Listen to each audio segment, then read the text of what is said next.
All right, I am making pulla now.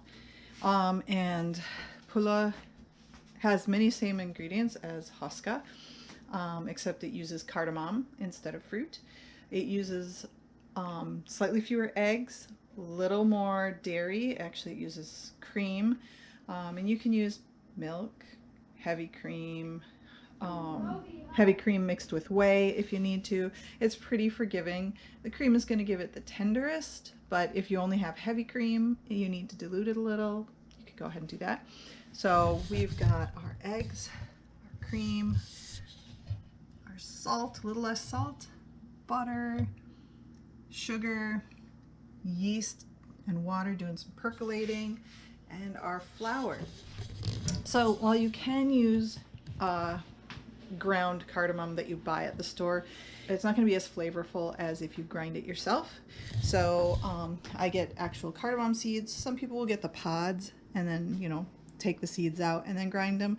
I just get the seeds and then I throw them in my little spice grinder, grind them up, and we're good to go. All right, so I skipped the grinding part for you because it's very loud.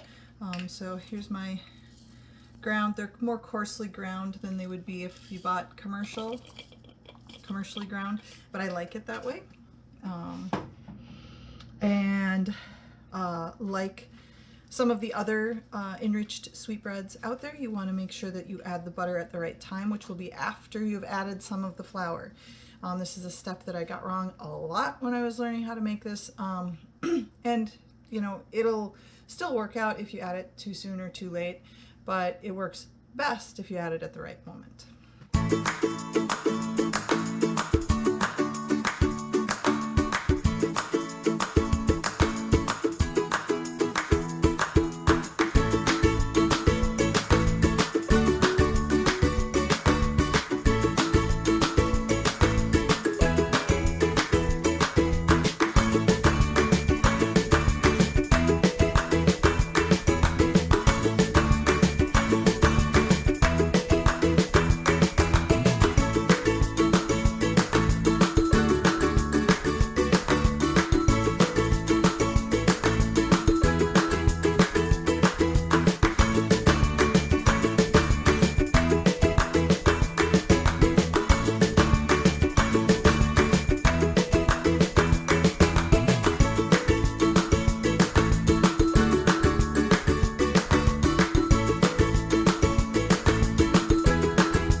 All right, the pulla dough is ready.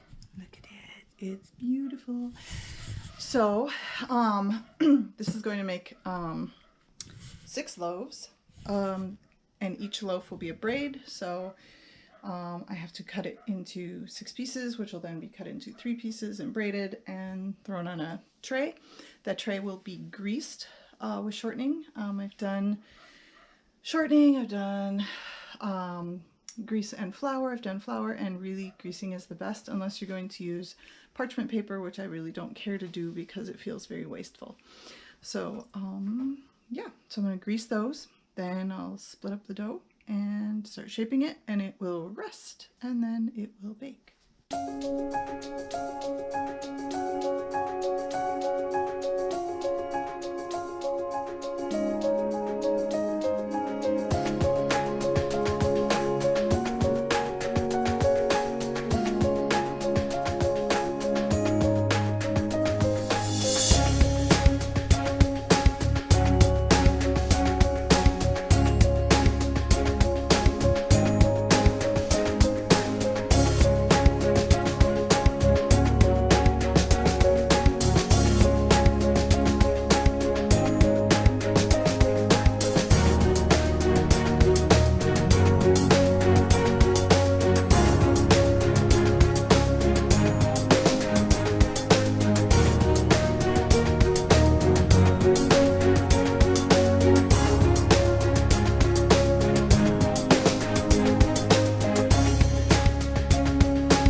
my pulla is ready. I got interrupted partway through shaping my pulla, so half is ready first, which is actually just as well because baking two things in my oven at the same two trays of bread in my oven at the same time tends to result in an extra dark bottom, and I'm not thrilled with that, so I don't want that on my pulla.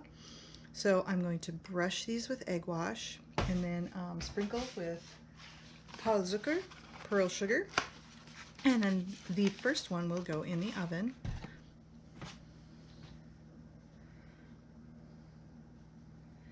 So egg wash is just a beaten egg.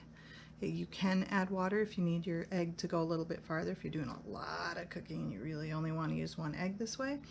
Or, you know, you can just use one egg if you're lazy and don't want to have a lot of leftover egg that you're going to be like, do I give this to the dog or dump it in the sink?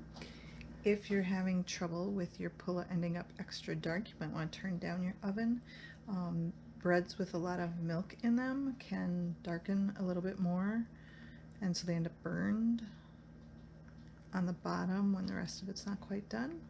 So consider 325 instead of 375 or 350. The egg wash, in addition to making the loaves a nice golden brown, has the advantage of helping the pearl sugar stick. So, just right-handed so my arm's not blocking. Just sprinkle a little on there. The first ones went into the oven and I had to pull them back out because I forgot the pearl sugar, because I don't know where my brain is right now. It's not here.